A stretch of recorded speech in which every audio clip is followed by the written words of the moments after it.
It's a Minimalist Monday edition of Optimal Finance Daily, episode 606, A Costly Debt Trap That Every Young Adult Should Avoid, by Carrie Smith with ptmoney.com. And I'm Dan, your host. I am here each weekday reading to you from some of the best personal finance blogs on the planet.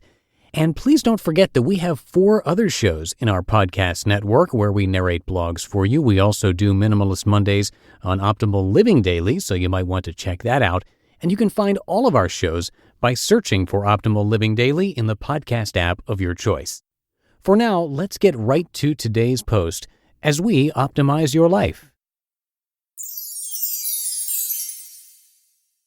A Costly Debt Trap That Every Young Adult Should Avoid, by Carrie Smith with ptmoney.com. I was 23 when I bought my first house. I thought I had it all, the big yard, a 2-car garage, and all the pride that came with being a homeowner. It was my American dream come true. But my American dream was based on a lie because it was funded with money I didn't have. Little did I know, this is also one of the biggest debt traps that a young adult can fall into. Don't fall into this trap. When I set out to buy my first home, I had no idea what I was getting myself into, and I was nowhere near financially prepared. I thought that just because I had a good job with a steady income, I'd be able to pay off a mortgage over the next 30 years. No problem. Sound familiar? This is something many young adults face and believe is a smart idea, but buying a house you can't afford is a dangerous trap that can cost you dearly. According to the National Association of Realtors, 52% of first-time homebuyers in 2011 were young adults ages 24 to 35. Even though the mortgage is considered good debt because it's a loan secured by your house that builds equity over time, debt is still debt, and with that comes certain risks. Buying too much house is costly. This is something we all learned the hard way with the recent housing market collapse and the Great Recession. For me personally, this lesson hit very close to home and took just over 3 years and about $7,000 to learn. I quickly found out that buying too much house will ensure you start your adult life asset-rich and cash-poor. I didn't have any money saved for a down payment. I didn't know how much I could afford. All I knew is that I wanted to be an adult and declare my financial independence by buying a home. I thought that because the bank pre-approved me for a mortgage, that meant I could afford the monthly payment. But if you don't take the time to track your spending and stick to a realistic budget, how will you ever know how much you can afford to spend on a mortgage? You'll be much more likely to buy too much house and end up learning a very costly lesson. You don't want to be in your 20s or 30s stuck in a house with no money left over to go out and do things. It's better to purchase a smaller house with a smaller monthly payment so you'll still have money left to enjoy life. The bank is not your budget. The truth is, the bank is only looking to make money off the interest on your loan, and the real estate broker is wanting to make the commission off the sale. You are the one responsible for paying the mortgage at the beginning of the month, no one else. So don't let yourself get talked into a mortgage you can't afford. Take time to research your options and make the best decision for your own situation, which may or may not include buying a house right now. It's vital that you create a budget that is realistic for your lifestyle so you're able to start adulthood out on the right foot. How to avoid this debt trap.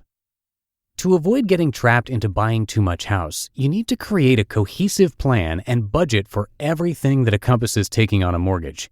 You'll want to save up at least 20% or more towards a down payment on your new home.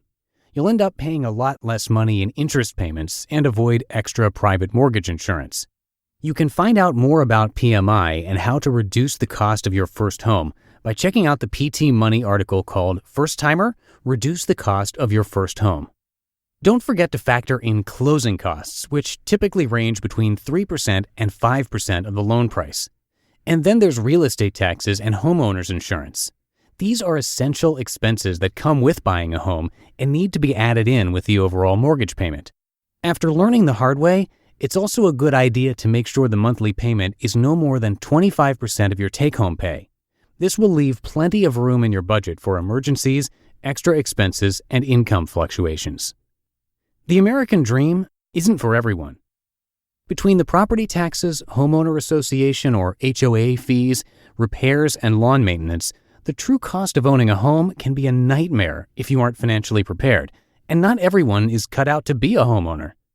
At this moment in my life, I'm happy being a renter, and I don't have any desire to own a home again, for now. But that's a decision I came to after some trial and error. But it's what's best for me and my life in this moment.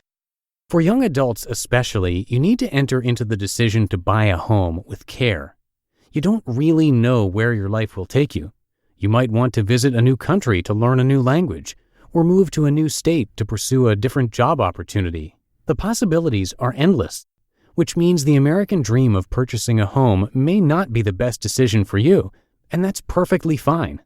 The biggest mistake I made was not taking time to realize what my home buying preferences were and what my lifestyle could afford. This is a common debt trap that many young adults fall into, but now you know how to avoid it. You just listened to the post titled "A Costly Debt Trap That Every Young Adult Should Avoid" by Carrie Smith with PTmoney.com.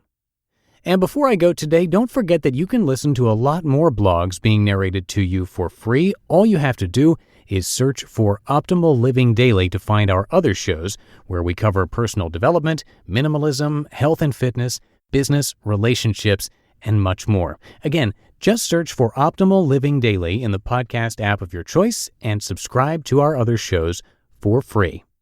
And that's a wrap for another Monday episode. I will be back with you tomorrow. I'll have a post from Get Rich Slowly. So I'll see you there where your optimal life awaits. Hello, Life Optimizer. This is Justin Malik, creator and producer of this podcast, but also Optimal Living Daily, the show where I read to you from even more blogs covering finance, productivity, minimalism, personal development, and more from incredible bloggers like Derek Sivers, Zen Habits, Mark and Angel, The Minimalists, and all the ones you hear on this show too. So if you enjoyed today's episode and like taking amazing blogs on the go, come on over to Optimal Living Daily and subscribe to that one too. And together, we'll start optimizing your life.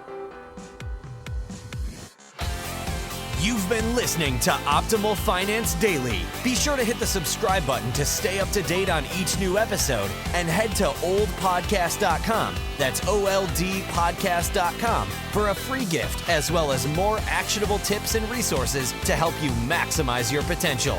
Thanks for joining us, and remember, your optimal life awaits.